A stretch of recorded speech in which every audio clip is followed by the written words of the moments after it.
Boa tarde, internautas. Bom, hoje eu vou mostrar a vocês como você tirar a folga da porta de qualquer carro. Você já apertou, já fez de tudo e não conseguiu tirar a folga da porta.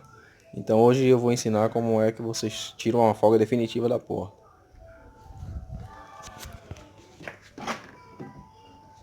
Então, o primeiro passo tá nessa chave aqui, ó. Vocês têm que ter uma chave dessa aqui, que a maioria dos carros agora só é essa chave aí, ó. Você tem nessa chave aí, você vai diretamente nos parafusos. Deixa eu ver se foca a câmera aqui mais um pouco. Dá pra perceber, ó. Esse parafuso aqui. Que aqui, ó, essa parte do encaixe já tá bem moída. Bem comida. E aí você aperta de tanto jeito, joga pra lá, bota no último estágio. E a porta ainda continua folgada aí. O que é que você faz? Você vai folgar, tirar os parafusos. Não precisa você comprar outro. Você vai tirar outro parafuso, desencaixar ele.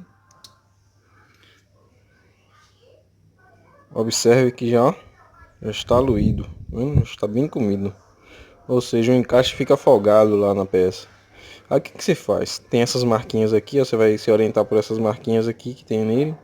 E lá na porta também tem, no encaixe tem outras marquinhas lá que você se auxilia. Você só vai virar o lado. Tá vendo que esse lado tá perfeito? Bom, você virou o lado.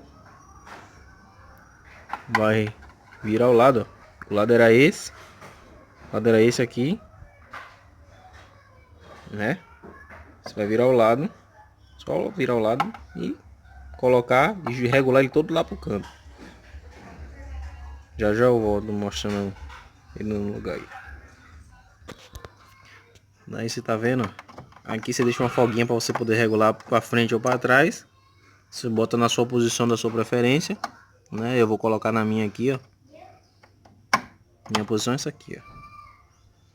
Vou colocar na minha posição aqui do meu carro e apertar os parafusos. Lembre que tem um limitador aqui, ó. Os limitadorzinhos, esses tracinhos aí, ó. Esses tracinhos é o limitador. Você tem que se orientar por ele. São 3 estágios. Aí você segue e aperta ele. Agora eu vou fazer apertar os parafusos. Pronto, aí já está no lugar, já está no meu limite. Agora só é... Fechou a porta. Acabou, ó. Acabou o barulho, acabou a vibração. Abriu, fica a mesma coisa normal. Abriu.